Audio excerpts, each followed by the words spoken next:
Good morning, my dear second PU students. This is your CMK sir, and this is the fourth class of business studies, my dears. Under that, nature and significance of management. The first unit, nature and significance of management. This is the fourth class, my dears. Last class itself, we were discussed about the management as a art, management as a science, and management as a profession. After that, so we have to discuss important topic, my dears, important topic, that is levels of management, my dear. Levels of management, my dears, it's very important, not only for the examination but also for the future. Next, continuation business part is very important, my dears. Here there is a screen, my dears. It's clear, screen is clear, my dears.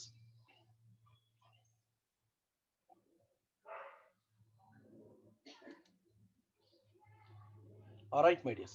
Levels of management ಕನ್ನಡದಲ್ಲಿ ನಿರ್ವಹಣೆಯ ಹಂತಗಳು ಅಂತ ಕರಿತೀವಿ, my dears. ನಿರ್ವಹಣೆಯ ಹಂತಗಳು. The levels of management refers to demarcation between various managerial position in organization. Here, demarcation is nothing but difference between various managerial position in the organization. What is the difference between one level to another level of management, my dears? The levels of management determine a chain of command, the amount of the authority and the status enjoyed by a managerial position. The levels of management totally describe the total of what is the responsibility and what is the authority having by each level of management, my dears. Each level of management. The levels of management broadly classified into three categories, that is top level management, mid level management, and lower level management, my dears. Top level management, also known as administrative level management, my dears. Mid level management, also known as executive level management, my dears. Lower level management, also known as supervisory level management, or operative level management, or first line management, my dears. First line management. These are three levels of management, my dears.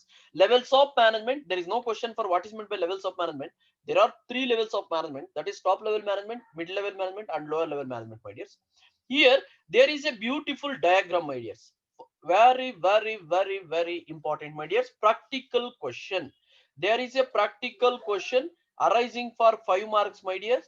That is, write a neat diagram showing levels of management. Write a neat diagram showing levels of management, my dears. Here there is a diagram: top level management, middle level management, lower level management. Top level management, it consists of BOD, board of directors, CEO, chief executive officer, MD, managing director, chairman, president, etc., my dears. These are top level management persons, my dears. Again, mid level management, it consists of finance department, production department, means production manager, sales managers, etc., my dears. Then lower level management, it consists of supervisors, foremen, inspectors, etc., my dears. This called levels of management. The diagram shows the levels of different management, my dears. Then ಕನ್ನಡದಲ್ಲಾದ್ರೆ ನಿರ್ವಹಣೆಯ ಹಂತಗಳು ಅಂತ ಕರಿತೀವಿ, my dears. ನಿರ್ವಹಣೆ ಹಂತಗಳು ಸಂಘಟನೆಯ ನಿರ್ವಹಣೆಯ ಸ್ಥಾನ, ಅಧಿಕಾರ ಮತ್ತು ಹೊಣೆಗಾರಿಕೆಯನ್ನ ಆಧರಿಸಿ ವಿಂಗಡಿಸುವ ಶ್ರೇಣಿಯಾಗಿರುತ್ತೆ. ಸೊ ಈ ಒಂದು ನಿರ್ವಹಣಾ ಹಂತಗಳನ್ನ ಮೂರು ವಿಧಗಳಾಗಿ ವಿಂಗಡಿಸಬಹುದು, ಮೈ ಡಿಯರ್ಸ್. ಒಂದು ಉನ್ನತ ಹಂತ ಅಥವಾ ಆಡಳಿತಾತ್ಮಕ ಹಂತ ಅಂತ ಕರಿತೀವಿ, ಮೈ ಡಿಯರ್ಸ್. ಉನ್ನತ ಹಂತ, ಟಾಪ್ ಲೆವೆಲ್, ಉನ್ನತ ಹಂತ ಅಥವಾ ಆಡಳಿತಾತ್ಮಕ ಅಂತ ಕರಿತೀವಿ. ಎರಡನೇದು ಮಾಧ್ಯಮ ಹಂತ ಅಥವಾ ಕಾರ್ಯನಿರ್ವಹಣಾ ಹಂತ ಅಂತ ಕರಿತೀವಿ, ಮೈ ಡಿಯರ್ಸ್. ಎರಡನೇದು ಮಾಧ್ಯಮ ಹಂತ ಅಥವಾ ಕಾರ್ಯನಿರ್ವಹಣಾ ಹಂತ. ಮೂರನೇದು ಕೆಳ ಹಂತ ಅಥವಾ ಮೇಲ್ವಿಚಾರಣೆ ಹಂತ ಅಥವಾ ಕಾರ್ಯಕಾರಿಣಿ ಹಂತ ಅಥವಾ ಮೊದಲ ಹಂತದ ನಿರ್ವಹಣೆ ಅಂತ ಕರಿತೀವಿ, ಮೈ ಡಿಯರ್ಸ್. ಮೊದಲ ಹಂತದ ನಿರ್ವಹಣೆ ಅಂತ ಕರಿತೀವಿ, ಮೈ ಡಿಯರ್ಸ್. ವೆರಿ ಇಂಪಾರ್ಟೆಂಟ್ ಏನು ಅಂದ್ರೆ ಇದರಲ್ಲಿ ಪ್ರಾಕ್ಟಿಕಲ್ ಕ್ವಶನ್ ಕೇಳ್ತಾರೆ, ಮೈ ಡಿಯರ್ಸ್. ಪ್ರಾಕ್ಟಿಕಲ್ ಕ್ವಶನ್ ಕೇಳ್ತಾರೆ. ನಿರ್ವಹಣಾ ಹಂತಗಳ ಅಂದವಾದ ಚಿತ್ರವನ್ನ ಬರೆಯಿರಿ ಅಂತ ಕೇಳ್ತಾರೆ. 5 ಮಾರ್ಕ್ಸ್ ಇರುತ್ತೆ, ಮೈ ಡಿಯರ್ಸ್. ಇಲ್ಲಿದೆ, ಮೈ ಡಿಯರ್ಸ್, ಟೇಬಲ್ ಇಲ್ಲಿದೆ, ಮೈ ಡಿಯರ್ಸ್. ಟೇಬಲ್ ನೋಡಿ, ಡಯಾಗ್ರಾಮ್ ಇಲ್ಲಿದೆ, ಮೈ ಡಿಯರ್ಸ್. ಡಯಾಗ್ರಾಮ್ ರೈಟ್, ಮೈ ಡಿಯರ್ಸ್. ಡಯಾಗ್ರಾಮ್ ಇಲ್ಲಿದೆ, ನೋಡ್ಕೊಳ್ಳಿ, ಮೈ ಡಿಯರ್ಸ್. ಡಯಾಗ್ರಾಮ್ ಇಲ್ಲಿದೆ. ಸೊ ಫಸ್ಟ್ ಉನ್ನತ ಹಂತ. ಉನ್ನತ ಹಂತದಲ್ಲಿ ಯಾರು ಬರ್ತಾರೆ? ನಿರ್ದೇಶಕ ಮಂಡಳಿ, ಮುಖ್ಯ ಕಾರ್ಯನಿರ್ವಹಣಾಧಿಕಾರಿ, ವ್ಯವಸ್ಥಾಪಕ ನಿರ್ದೇಶಕ, ಅಧ್ಯಕ್ಷ, ಇತರರು ಬರ್ತಾರೆ ಮೈ ಡಿಯರ್ಸ್. ಉನ್ನತ ಹಂತದಲ್ಲಿ ನಿರ್ದೇಶಕ ಮಂಡಳಿ, ಮುಖ್ಯ ಕಾರ್ಯನಿರ್ವಹಣಾಧಿಕಾರಿ, ವ್ಯವಸ್ಥಾಪಕ ನಿರ್ದೇಶಕ, ಅಧ್ಯಕ್ಷರು, ಇತರೆ ವ್ಯಕ್ತಿಗಳು ಬರ್ತಾರೆ ಮೈ ಡಿಯರ್ಸ್. ಮಾಧ್ಯಮಿಕ ಹಂತ ಅಥವಾ ಮಧ್ಯಮ ಹಂತದಲ್ಲಿ ಹಣಕಾಸು ವ್ಯವಸ್ಥಾಪಕರು, ಉತ್ಪಾದನಾ ವ್ಯವಸ್ಥಾಪಕರು, ಮಾರಾಟ ವ್ಯವಸ್ಥಾಪಕರು ಬರ್ತಾರೆ ಮೈ ಡಿಯರ್ಸ್. ಕೆಳ ಹಂತ, ಕೊನೆಯ ಹಂತ, ಕೆಳ ಹಂತದಲ್ಲಿ ಯಾರ್ಯಾರು ಬರ್ತಾರೆ ಅಂದ್ರೆ ಮೇಲ್ವಿಚಾರಕರು, ಫೋರ್ಮ್ಯಾನ್, ಪರಿವೀಕ್ಷಣಾಧಿಕಾರಿಗಳು ಬರ್ತಾರೆ ಮೈ ಡಿಯರ್ಸ್. ಸೊ ಈ ಒಂದು ಟೇಬಲ್ ಬರೆದ್ರೆ 5 ಮಾರ್ಕ್ಸ್ ಕೊಡ್ತಾರೆ my dears. Very very very important. ಅದಾದ್ಮೇಲೆ my dears levels of management explanation ಇರುತ್ತೆ ಮೈ ಡಿಯರ್ಸ್. ಆಲ್ರೆಡಿ ನಿಮ್ಗೆ ಎಕ್ಸ್ಪ್ಲೈನ್ ಮಾಡ್ಬಿಟ್ಟಿದ್ದೀನಿ ನೋಡಿ. Top level management it consist of board of directors, executive officers, managing directors and president. ಇದು ಹೇಳಿದೀನಿ. ಏನ್ ಮಾಡ್ತಾರೆ top level management? The top level management is the ultimate source of authority. Main authority it consists in the hands of top level management. The main duty of top level management is to be preparation of plans and policies or rules and regulations of the organization. My dear top level persons, top level management persons, the main duty of top level management persons, which are the rules and regulations, which are the plans and policies necessary for operating the business activities formulated by top level management. My dears, ಉನ್ನತ ಹಂತ ಅಂತ ಕರಿತೀವಿ. ಏನು ಉನ್ನತ ಹಂತ ಅಂದ್ರೆ ಏನು? ಉನ್ನತ ಹಂತದ ಅಧಿಕಾರದಲ್ಲಿ ಯಾರ್ಯಾರು ಬರ್ತಾರೆ ಅಂದ್ರೆ ನಿಮ್ಗೆ ಆಲ್ರೆಡಿ ಗೊತ್ತಿದೆ. ನಿರ್ದೇಶಕ ಮಂಡಳಿ, ಮುಖ್ಯ ನಿರ್ವಹಣಾಧಿಕಾರಿ ಮತ್ತು ವ್ಯವಸ್ಥಾಪಕ ನಿರ್ದೇಶಕರು ಇರ್ತಾರೆ, ಅಧ್ಯಕ್ಷರು ಇರ್ತಾರೆ ಮೈ ಡಿಯರ್ಸ್. ಇವರ ಪ್ರಮುಖವಾದಂತ ಜವಾಬ್ದಾರಿ ಏನಾಗಿರುತ್ತೆ, ಅಧಿಕಾರ ಏನಾಗಿರುತ್ತೆ ಅಂದ್ರೆ ಉನ್ನತ ಹಂತವು ಒಂದು ಸಂಸ್ಥೆಗೆ ಅವಶ್ಯಕತೆ ಇರ್ತಕ್ಕಂತ ಸಂಘಟನೆಯ ಗುರಿ ಮತ್ತು ಧೋರಣೆಗಳನ್ನ ರೂಪಿಸುತ್ತದೆ. ಸಂಘಟನೆಯ ಗುರಿ ಮತ್ತು ಧೋರಣೆಗಳನ್ನ, ಯೋಜನೆಗಳನ್ನ, ಕಾರ್ಯತಂತ್ರಗಳನ್ನ ರೂಪಿಸುವುದು ರಚಿಸತಕ್ಕಂಥದ್ದು ಉನ್ನತ ಹಂತದ ಪ್ರಮುಖವಾದಂತಹ ಕಾರ್ಯವಾಗಿರುತ್ತೆ my dears. Second one, mid level management, ಮಾಧ್ಯಮಿಕ ಹಂತ. ಇದ್ರಲ್ಲಿ ಯಾರು ಬರ್ತಾರೆ ಅಂತ ಗೊತ್ತಿದೆ. It consist of all types of departmental managers ಬರ್ತಾರೆ. ಯಾರ್ಯಾರು ಬರ್ತಾರೆ? Production manager, marketing manager, sales manager, finance manager, human resource manager, etcetera my dears. ಇವ್ರು ಏನ್ ಮಾಡ್ತಾರೆ? What is the work of mid level management? The peoples are responsible for the top level management for the functioning of their departments. Means the main duty of mid-level management is to be executing the rules and regulations which are framed by the top level management. Top level management ಅವ್ರು ಏನ್ rules, regulations, plans, strategies, policies ಮಾಡಿರ್ತಾರೆ ಅವನ್ನ execute ಮಾಡ್ತಕ್ಕಂಥದ್ದು, ಕಾರ್ಯರೂಪಕ್ಕೆ ತರ್ತಕ್ಕಂಥದ್ದು ಇವರ ಒಂದು ಕೆಲಸವಾಗಿರುತ್ತೆ.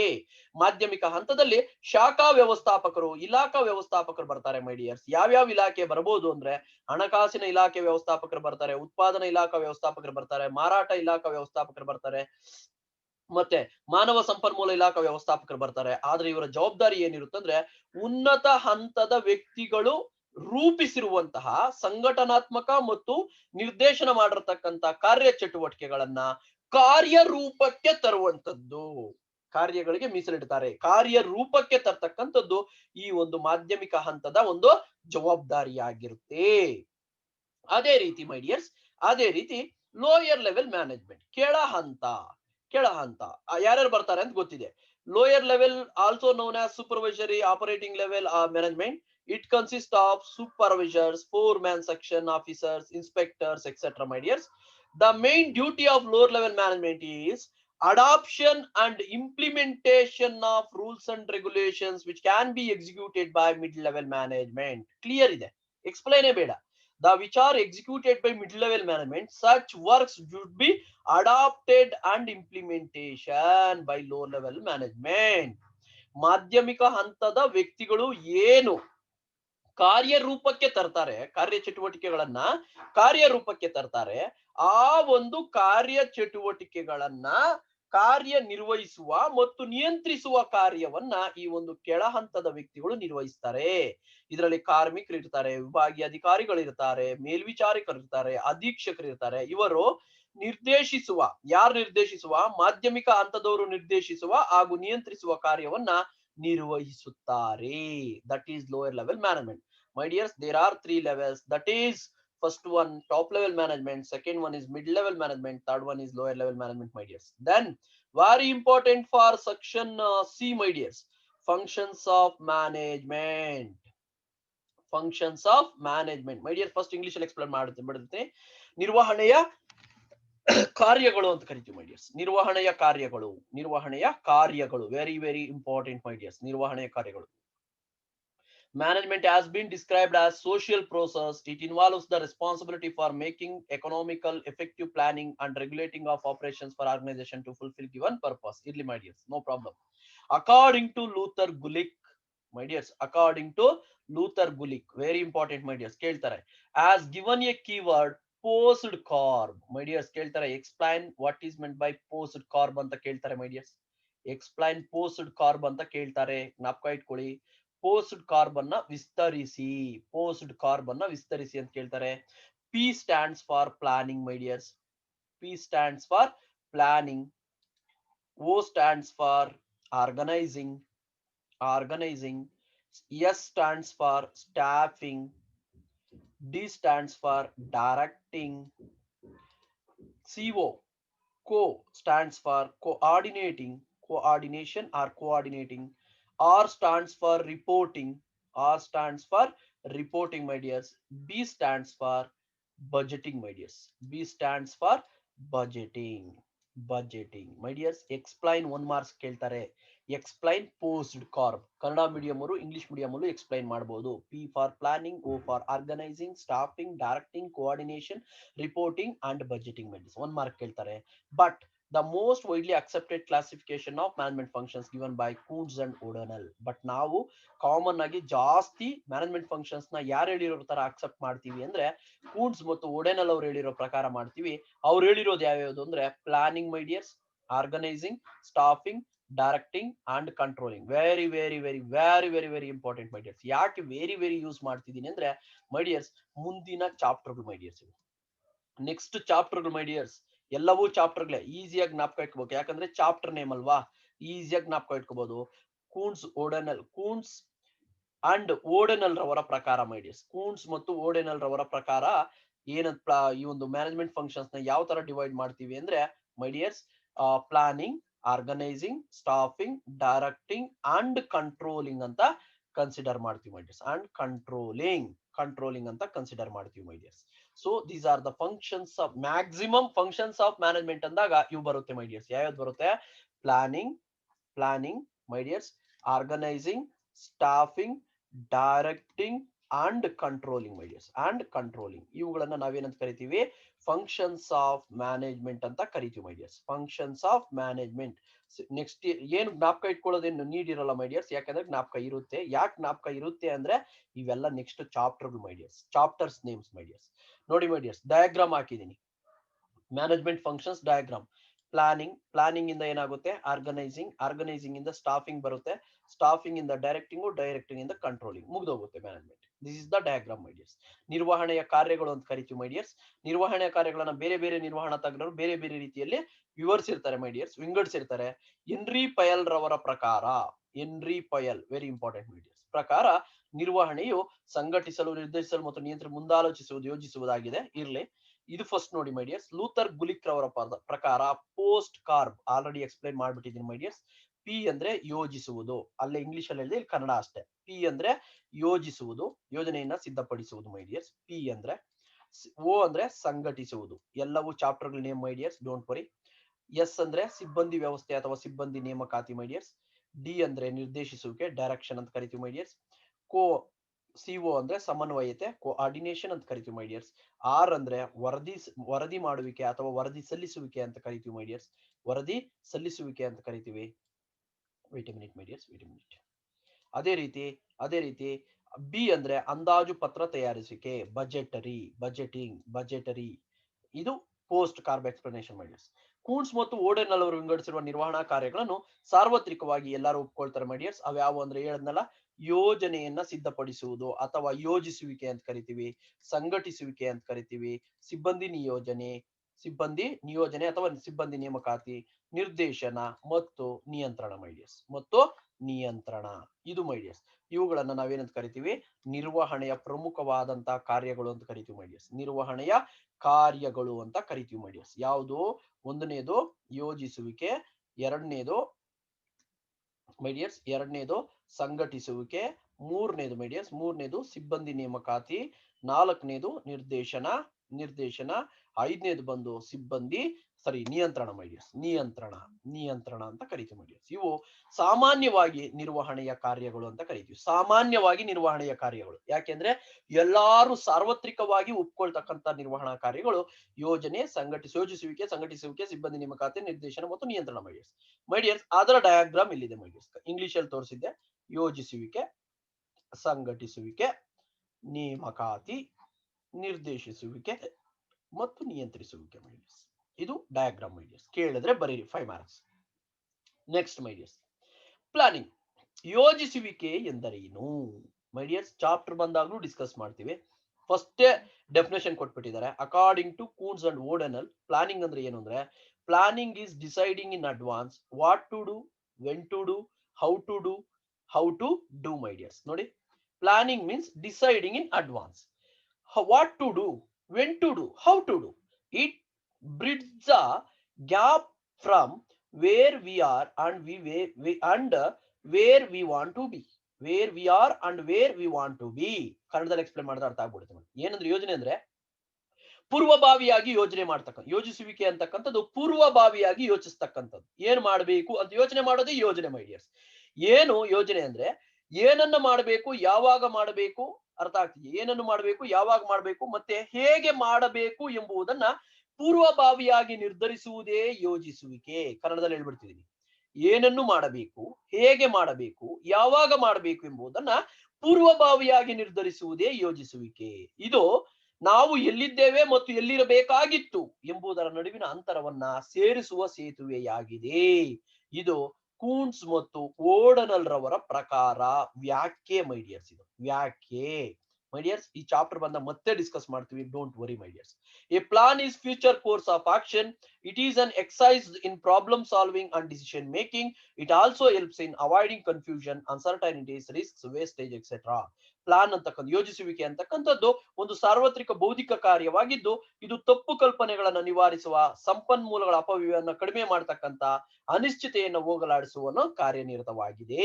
ಅದು plan my dears. Deciding in advance about what to do, when to do, how to do, where to do, and it's fill the gap between where we are are where we want to be. ಯೋಜಿಸುವಿಕೆ ಅಂತಕ್ಕಂಥದ್ದು ಏನನ್ನು ಮಾಡಬೇಕು, ಯಾವಾಗ ಮಾಡಬೇಕು, ಹೇಗೆ ಮಾಡಬೇಕು ಎಂಬುವ ಕಾರ್ಯಚಟುವಟಿಕೆಗಳನ್ನ ಪೂರ್ವಭಾವಿಯಾಗಿ ನಿರ್ಧರಿಸುವುದಾಗಿದೆ. ಇದು ನಾವು ಎಲ್ಲಿದ್ದೇವೆ ಮತ್ತು ಎಲ್ಲಿರಬೇಕಾಗಿತ್ತು ಎಂಬುದರ ನಡುವಿನ ಅಂತರವನ್ನ ಸೇರಿಸುವ ಸೇತುವೆಯಾಗಿದೆ. ಸಾಕು ಮೈಡಿಯರ್ಸ್. ದೆನ್ ಆರ್ಗನೈಸಿಂಗ್ ಮೈಡಿಯರ್ಸ್, ಎರಡನೇ ಕಾರ್ಯ. The second function of management, that is organizing, ಸಂಘಟಿಸುವಿಕೆ ಮೈಡಿಯರ್ಸ್. ಸಂಘಟಿಸುವಿಕೆ ಅಂತ ಕರಿತೀವಿ my dears. What is meant by organizing? ನೋಡಿ my dears, it is the process of bringing together physical, financial and human resources. ಅಷ್ಟೇ meaning. It is the collection of physical, financial and human resources required for the organization. It develops the productive relationship amongst them for achieving the organizational goals. ಅದು ಬರೀದಿದ್ರು ಪರವಾಗಿಲ್ಲ. Organising ಅಂದ್ರೆ it is a process of collecting the physical resources, financial resources and human resources required for operating the activities to achieving the organizational objectives. That is the exact meaning, my dears. So according to Henry Powell, there is a definition. To organize a business is to provide it with everything useful for its functioning. Example, raw materials, tools, capital and personnel. Personal is nothing but persons. Capital is nothing but money or money worth. Tools which are required for organization. Materials, especially raw materials, my dears. So ಕನ್ನಡದಲ್ಲಿ ಏನಂತಾರೆ, ಸಂಸ್ಥೆಯ ಭೌತಿಕ, ಆರ್ಥಿಕ ಹಾಗೂ ಮಾನವ ಸಂಪನ್ಮೂಲಗಳನ್ನ ಒಗ್ಗೂಡಿಸುವ ಪ್ರಕ್ರಿಯೆಯನ್ನ ಸಂಘಟಿಸುವಿಕೆ ಎಂದು ಕರೆಯುತ್ತಾರೆ. ಒಂದು ಮಾರ್ಕ್ ಮೈಡಿಯರ್ಸ್. ಒಂದು ಸಂಸ್ಥೆಯ ಕಾರ್ಯಚಟುವಟಿಕೆಗಳನ್ನ ನಿರ್ವಹಿಸಲು ಮತ್ತು ಸಂಸ್ಥೆಯ ಗುರಿಗಳನ್ನ ಸಾಧಿಸಲು ಅವಶ್ಯಕವಿರತಕ್ಕಂತ ಭೌತಿಕ, ಆರ್ಥಿಕ ಮತ್ತು ಮಾನವ ಸಂಪನ್ಮೂಲಗಳ ಕ್ರೋಢೀಕರಣವನ್ನ ಒಗ್ಗೂಡಿಸುವ ಪ್ರಕ್ರಿಯೆಯನ್ನ ನಾವು ಸಂಘಟಿಸುವಿಕೆ ಎಂದು ಕರೆಯುತ್ತಾರೆ. ಒಂದು ಸಂಸ್ಥೆಯ ಕಾರ್ಯಚಟುವಟಿಕೆಗಳನ್ನ ನಿರ್ವಹಿಸಲು ಮತ್ತು ಸಂಸ್ಥೆಯ ಗುರಿಗಳನ್ನ ಸಾಧಿಸಲು ಅವಶ್ಯಕವಿರುವಂತಹ ಭೌತಿಕ, ಆರ್ಥಿಕ ಮತ್ತು ಮಾನವ ಸಂಪನ್ಮೂಲಗಳನ್ನ ಒಗ್ಗೂಡಿಸುವ ಪ್ರಕ್ರಿಯೆಯನ್ನ ಸಂಘಟಿಸುವಿಕೆ ಎಂದು ಕರೆಯುತ್ತಾರೆ. ಹೆನ್ರಿ ಪೇಲ್ ರವರು ಇದ್ರ ಬಗ್ಗೆ ಒಂದು ಡೆಫಿನೇಷನ್ ಕೊಡ್ತಾರೆ. ಸಂಘಟನೆ ಎಂದರೆ ಒಂದು ವ್ಯವಹಾರ ಸಂಸ್ಥೆಯ ಕಾರ್ಯನಿರ್ವಹಣೆಗೆ ಅಗತ್ಯವಾದ ಕಚ್ಚಾ ವಸ್ತು, ಉಪಕರಣ, ಬಂಡವಾಳ, ಮಾನವ ಸಂಪನ್ಮೂಲ ಇತ್ಯಾದಿಗಳನ್ನ ಒದಗಿಸುವುದಾಗಿದೆ. ಮೈ ಡಿಯರ್, ಎಕ್ಸ್ಪ್ಲೈನ್ ಮಾಡಕ್ ಆಗಲ್ಲ ಡೆಫಿನೇಷನ್, ಯಾಕಂದ್ರೆ ಎಕ್ಸ್ಪ್ಲೈನ್ ಮಾಡಿದ್ರೆ ಹೆನ್ರಿ ಪೇಲ್ ರವರ ಪ್ರಕಾರ ಆಗಲ್ಲ, ನನ್ನ ಪ್ರಕಾರ ಆಗೋಗುತ್ತೆ. CM according to CM K ಅಂತ ಬರಿಬೇಕಾಗುತ್ತೆ ನೀವು. ಸೊ ಅದನ್ನ ಏನಿದೆಯೋ ಅದೇ ತರ ಬರಿಬೇಕಾಗುತ್ತೆ. ಅದಾದ್ಮೇಲೆ our process of organization means organization involves the following process. ಏನೇನ್ ಪ್ರೋಸೆಸ್ ಇರುತ್ತೆ ಮೈ ಡಿಯರ್ಸ್? ಡೀಪ್ ಆಗಿ ಈ ಚಾಪ್ಟರ್ ಹೋದಾಗ ಡಿಸ್ಕಸ್ ಮಾಡೋಣ. ಜಸ್ಟ್ ಪಾಯಿಂಟ್ಸ್ ತಿಳ್ಕೊಳ್ಳಿ. Identification of activities, classification or grouping of activities, assignment of duties, delegation of authority and creation of responsibility, coordination of authority and responsibility relationship. ಅಷ್ಟು ಮಾತ್ರ ಓದ್ಕೊಳ್ಳಿ ಮೈ dears. Deep ಆಗಿ ಇದ್ರ ಬಗ್ಗೆ ಎಕ್ಸ್ಪ್ಲನೇಷನ್ ಬರುತ್ತೆ. ಅದು ಯಾವ ಚಾಪ್ಟರ್ ಆಗಿರುತ್ತೆ? 2, 3, 4ನೇ ಚಾಪ್ಟರ್ ಬರುತ್ತೆ ಮೈ ಡಿಯರ್ಸ್. 4th ಚಾಪ್ಟರ್ ಬರುತ್ತೆ. ಸಂಘಟಿಸುವಿಕೆ ಈ ಕೆಳಗಿನ ಪ್ರಕ್ರಿಯೆಯನ್ನು ಒಳಗೊಂಡಿರುತ್ತೆ. ಮಾಡುವ ಕೆಲಸ ಕಾರ್ಯಗಳನ್ನು ಗುರುತಿಸುವುದು, ಕೆಲಸ ಕಾರ್ಯಗಳನ್ನ ವಿವಿಧ ವರ್ಗಗಳಾಗಿ ವಿಂಗಡಿಸುವುದು, ಕೆಲಸ ಕಾರ್ಯಗಳನ್ನು ಹಂಚುವುದು ಅಥವಾ ವಹಿಸುವುದು, ಕೆಲಸ ನಿರ್ವಹಿಸಲು ಅಧಿಕಾರ ನೀಡಿ ಹೊಣೆಗಾರಿಕೆ ನಿಗದಿಪಡಿಸುವುದು, ಅಧಿಕಾರ ಹಾಗೂ ಜವಾಬ್ದಾರಿಗಳ ನಡುವೆ ಸಂಬಂಧವನ್ನ ಏರ್ಪಡಿಸುವುದು. ಇಷ್ಟೇ. ಇವುಗಳನ್ನ ಜಸ್ಟ್ ಓದ್ಕೊಂಡಿರಿ ಮೈ ಡಿಯರ್ಸ್, ಯಾಕಂದ್ರೆ ಚಾಪ್ಟರ್ ಇದೆ, ಆ ಚಾಪ್ಟರ್ ಡಿಸ್ಕಸ್ ಮಾಡೋಣ. 3ನೇ ಫಂಕ್ಷನ್ ಮೈ ಡಿಯರ್ಸ್, ಸಿಬ್ಬಂದಿ ನಿಯೋಜನೆ ಅಥವಾ ಸಿಬ್ಬಂದಿ ನೇಮಕಾತಿ, ಸ್ಟಾಫಿಂಗ್ ಅಂತ ಕರಿತೀವಿ ಮೈ ಡಿಯರ್ಸ್. ಇಂಗ್ಲಿಷ್ ಅಲ್ಲಿ ಸ್ಟಾಫಿಂಗ್, ಕನ್ನಡದಲ್ಲಿ ಬೇಗ ಅರ್ಥ ಆಗುತ್ತೆ ನೋಡಿ. ಸಿಬ್ಬಂದಿ ನೇಮಕಾತಿ ಅಥವಾ ನಿಯೋಜನೆ. It is the function of managing the organisation structure. It will provide required human resources to the organisation. The main purpose of staffing is to be put a right person on right job. Put a right person on right job means staffing means my dears selection of right person for right job. Aste my dears, selection of right person for right job means it is a process of procuring or managing the organization with required human resources. According to, there is a definition according to Kuntz and O'Donnell. Managerial, wait a minute my dears, managerial function of staffing involves manning the organization structure through proper and effective selection, appraisal and development of personnel to fulfill the roles designed the structure. My dears, definition ಅದೇ ತರ ಬರೀಬೇಕು, explain ಮಾಡಕ್ ಆಗೋಲ್ಲ. ಸಿಬ್ಬಂದಿ ನೇಮಕಾತಿಯು ಒಂದು ಸಂಸ್ಥೆಗೆ ಅಗತ್ಯವಾದ ಮಾನವ ಸಂಪನ್ಮೂಲಗಳನ್ನ ಒದಗಿಸುವುದಾಗಿದೆ. ಇದೇ ಆನ್ಸರ್ ಮೈ ಡಿಯರ್ಸ್. ಸಿಬ್ಬಂದಿ ನೇಮಕಾತಿಯು ಸಂಘಟನೆ ಅಥವಾ ಸಂಸ್ಥೆಗೆ ಅವಶ್ಯಕವಿರುವ ಮಾನವ ಸಂಪನ್ಮೂಲವನ್ನ ಒದಗಿಸುವುದಾಗಿದೆ. ಸಿಬ್ಬಂದಿ ನೇಮಕಾತಿಯ ಮುಖ್ಯ ಉದ್ದೇಶ ಸರಿಯಾದ ವ್ಯಕ್ತಿಗೆ ಸರಿಯಾದ ಕೆಲಸವನ್ನ ನೀಡುವುದು. ಸರಿಯಾದ ವ್ಯಕ್ತಿಗೆ ಸರಿಯಾದ ಕೆಲಸವನ್ನ, put a right person to a right job. ಸರಿಯಾದ ವ್ಯಕ್ತಿಗೆ ಸರಿಯಾದ ಕೆಲಸವನ್ನ ನೀಡುವುದು ಮೈ ಡಿಯರ್ಸ್. ಕೂನ್ಸ್ ಮತ್ತು ಓಡೆನಲ್ ರವರ ಪ್ರಕಾರ ಅವರೊಂದು ಡೆಫಿನೇಷನ್ ಕೊಡ್ತಾರೆ ಮೈ ಡಿಯರ್ಸ್. ಕೂನ್ಸ್ ಮತ್ತು ಓಡೆನಲ್ ರವರ ಪ್ರಕಾರ ಏನ್ ಹೇಳ್ತಾರೆ ಅಂದ್ರೆ ಅವರು ಮೈ ಡಿಯರ್ಸ್, ಸಿಬ್ಬಂದಿ ನೇಮಕಾತಿಯು ಸಂಘಟನೆ ರಚನೆಯಲ್ಲಿ ನಿಗದಿಪಡಿಸಿದ ಸ್ಥಾನಗಳಿಗೆ ಸಿಬ್ಬಂದಿಗಳನ್ನ ಸರಿಯಾದ ಮತ್ತು ಪರಿಣಾಮಕಾರಿಯಾದ ಆಯ್ಕೆ, ಗುಣ ವಿಮರ್ಶೆ ಮತ್ತು ಅಭಿವೃದ್ಧಿಯ ವಿಧಾನಗಳ ಮೂಲಕ ಆ ಸ್ಥಾನಗಳ ಹೊಣೆಯನ್ನ ನಿರ್ವಹಿಸಲು ಸಮರ್ಥವಿರುವ ಸಿಬ್ಬಂದಿಯನ್ನ ಒದಗಿಸುವುದು. ಮೈಡಿಯರ್ಸ್ ಓದ್ಕೋಬೇಕು, ಇದನ್ನ ಎಕ್ಸ್ಪ್ಲೈನ್ ಮಾಡಬಾರ್ದು ಮೈಡಿಯರ್ಸ್, ಬಿಕಾಸ್ ಡೆಫಿನೇಷನ್ ನ ಎಕ್ಸ್ಪ್ಲೈನ್ ಈಸಿ ಮಾಡಬಾರ್ದು. ಅವ್ರು ಏನ್ ಹೇಳಿದ್ರೆ ಅದೇ ಮೈಡಿಯರ್ಸ್. ದೆನ್ ಪ್ರೋಸೆಸ್ ಆಫ್ ಸ್ಟಾಫಿಂಗ್, ಸಿಬ್ಬಂದಿ ನೇಮಕಾತಿ ಕೆಳಕಂಡ ಪ್ರಕ್ರಿಯೆನ ಒಳಗೊಂಡಿದೆ. ಏನೇನು ಬರೀ ಪಾಯಿಂಟ್ಸ್ ಓದ್ಕೊಳ್ಳಿ ಮೈಡಿಯರ್ಸ್, ಆ ಚಾಪ್ಟರ್ ಡಿಸ್ಕಸ್ ಮಾಡೋಣ. ಮ್ಯಾನ್ ಪವರ್ ಪ್ಲಾನಿಂಗ್, ಮಾನವ ಶಕ್ತಿ ಯೋಜನೆ. ರಿಕ್ರೂಟ್ಮೆಂಟ್, ಸೆಲೆಕ್ಷನ್ ಅಂಡ್ ಪ್ಲೇಸ್ಮೆಂಟ್, ನೇಮಕಾತಿ, ಆಯ್ಕೆ, ಸ್ಥಳ ನಿಯೋಜನೆ. ಟ್ರೈನಿಂಗ್ ಅಂಡ್ ಡೆವಲಪ್ಮೆಂಟ್, ತರಬೇತಿ ಮತ್ತು ಅಭಿವೃದ್ಧಿ. ರೆಮ್ಯುನರೇಷನ್, ಸಂಭಾವನೆ ನೀಡುವುದು. ಪರ್ಫಾರ್ಮೆನ್ಸ್ ಅಪ್ರೈಸಲ್, ಕಾರ್ಯ ಕ್ಷಮತೆಯನ್ನು ಅಳೆಯುವುದು. ಪ್ರಮೋಷನ್ ಅಂಡ್ ಟ್ರಾನ್ಸ್ಫರ್, ಬಡ್ತಿ ಮತ್ತು ವರ್ಗಾವಣೆ ಮೈಡಿಯರ್ಸ್. ಅದಾದ್ಮೇಲೆ ನಿಮಗೆ ಬರ್ತಕ್ಕಂಥದ್ದು ದ ಫೋರ್ತ್ ಫಂಕ್ಷನ್, ನಿರ್ದೇಶಿಸುವಿಕೆ, directing my dears. Directing very important my dears. ಇದು ಚಾಪ್ಟರ್ ನೇಮೇ my dears. I think second 3, 4, 5, 6 sixth chapter ಬರುತ್ತೆ ಮೈಡಿಯರ್ಸ್. ಸಿಕ್ಸ್ತ್ ಚಾಪ್ಟರ್ ನೇಮೇ ಡೈರೆಕ್ಟಿಂಗ್ ಮೈಡಿಯರ್ಸ್. ಸಿಕ್ಸ್ತ್ ಚಾಪ್ಟರ್ ನೇಮೇ directing.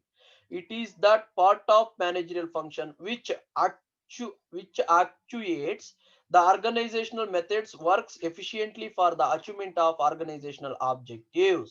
Direction is the interpersonal aspect of management. One simple meaning, my dears. Direction is nothing but efficiently work efficiently achievement for organizational objectives. My dears, it is a function actuates andre directs, my dears. It is a function. Direction means direct the organizational methods, organizational methods to work efficiently for achieving organizational objectives. It is the interpersonal aspect. ಸಂಘಟನೆಯ ಉದ್ದೇಶಗಳನ್ನ ದಕ್ಷತೆಯಿಂದ ಸಾಧಿಸಲು ಅದರ ಕಾರ್ಯವಿಧಾನಗಳನ್ನ ಪ್ರಚೋದಿಸುವ ಅಂದ್ರೆ ನಿರ್ದೇಶಿಸುವ ನಿರ್ವಹಣಾ ಕಾರ್ಯಗಳ ಭಾಗಕ್ಕೆ ನಿರ್ದೇಶನ ಅಂತೀವಿ. ಅಂದ್ರೆ ಈ ಕೆಲಸನ ಈ ತರ ಮಾಡಿ ಅಂತ ಡೈರೆಕ್ಟ್ ಮಾಡೋದನ್ನ ನಿರ್ದೇಶನ ಅಂತ ಕರಿತೀವಿ ಮೈಡಿಯರ್ಸ್. ಆಕ್ಚುಯೇಟ್ ಅಂದ್ರೆ ಡೈರೆಕ್ಟ್ ಅಂತ ಮೈಡಿಯರ್ಸ್. ಆಕ್ಚುಯೇಟ್ ಅಂದ್ರೆ ಡೈರೆಕ್ಟ್ ಅಂತ. Just according to the goals and objectives of the organization, each and every management person should be direct each and every individual to work efficiently for achievement of organizational objectives. ಒಂದು ಸಂಸ್ಥೆಯಲ್ಲಿ ಇರ್ತಕ್ಕಂಥ ನಿರ್ದೇಶಕರು ಏನ್ ಮಾಡ್ತಾರೆ, ಸಂಸ್ಥೆಯ ಕಾರ್ಯಚಟುವಟಿಕೆಗಳನ್ನ ಸಂಸ್ಥೆಯ ಉದ್ದೇಶಗಳಿಗೆ ಅನುಗುಣವಾಗಿ ನಿರ್ದೇಶನ ಮಾಡುವಂತೆ ಪ್ರಚೋದನೆ ಮಾಡ್ತಾರೆ. ಅದನ್ನ ನಿರ್ದೇಶಿಸುವಿಕೆ ಅಂತ ಕರೀತಾರೆ. ನಿರ್ದೇಶಿಸುವಿಕೆಯು ಸಿಬ್ಬಂದಿ ವರ್ಗಕ್ಕೆ ಮಾರ್ಗದರ್ಶನ, ಮೇಲ್ವಿಚಾರಣೆ, ಪ್ರೇರೇಪಣೆ ಮತ್ತು ಉತ್ತೇಜನಗಳ ಮೂಲಕ ವ್ಯವಹರಿಸಿ ಸಂಘಟನೆ ಉದ್ದೇಶ ಸಾಧಿಸುವುದಾಗಿದೆ. ಇರ್ಲಿ ಮೈಡಿಯರ್ಸ್, ಚಾಪ್ಟರ್ ಇದು, ಅಲ್ಲಿ ಡಿಸ್ಕಸ್ ಮಾಡೋಣ. ಈ ಆಸ್ ಫಾಲೋಯಿಂಗ್ ಎಲಿಮೆಂಟ್ಸ್, ಈ ಕೆಳಗಿನ ಅಂಶಗಳನ್ನ ಒಳಗೊಂಡಿದೆ. ಹಾಗಾದ್ರೆ ನಿರ್ದೇಶನದಲ್ಲಿ ಯಾವ ಅಂಶಗಳಿದೆ ಅಂದ್ರೆ, ಒಂದು ಸೂಪರ್ವಿಷನ್ ಮೈಡಿಯರ್ಸ್, ಮೇಲ್ವಿಚಾರಣೆ, ಮೋಟಿವೇಶನ್ ಉತ್ತೇಜನ ನೀಡುವುದು, ಲೀಡರ್ಶಿಪ್ ನಾಯಕತ್ವ, ಕಮ್ಯುನಿಕೇಶನ್ ಸಂವಹನ. ಇವೆಲ್ಲ ದೊಡ್ಡ ಟಾಪಿಕ್ ಮೈಡಿಯರ್ಸ್. ಆ ಚಾಪ್ಟರ್ ಅಲ್ಲಿ ಅಲ್ಲಿ ಡಿಸ್ಕಸ್ ಮಾಡೋಣ. ಅಗೇನ್ ಕಂಟ್ರೋಲಿಂಗ್ ಮೈಡಿಯರ್ಸ್, ಲಾಸ್ಟ್ ಯೂನಿಟ್ ನಿಮ್ಗೆ 7th ಚಾಪ್ಟರ್ ಮೈಡಿಯರ್ಸ್. ಇದು 7th ಚಾಪ್ಟರ್ ನೇಮೇ ನಿಯಂತ್ರಿಸುವಿಕೆ, ನಿಯಂತ್ರಣ ಅಂತ. ಮೈಡಿಯರ್ಸ್ ಒಂದು ಜ್ಞಾಪಕ ಇಟ್ಕೊಳ್ಳಿ, ನಿಯಂತ್ರಣ ಅಂದ್ರೆ ಕಂಟ್ರೋಲ್ ಅಂದ್ರೆ ನೀವು ಸ್ಟಾಪ್ ಮಾಡೋದಲ್ಲ. ನಿಯಂತ್ರಣ ಅಂದ್ರೆ ವ್ಯಾಲ್ಯೂಯೇಷನ್, ಜ್ಞಾಪಕ ಇಟ್ಕೊಳ್ಳಿ my dears. Valuation, measurement. It is the process of measurement of actual performance against the standard performance, against the standard set and the standard performance and correction of deviations if any to ensure achievement. Simple meaning. Valuation ಅನ್ಕೊಳ್ಳಿ ಮೈಡಿಯರ್ಸ್.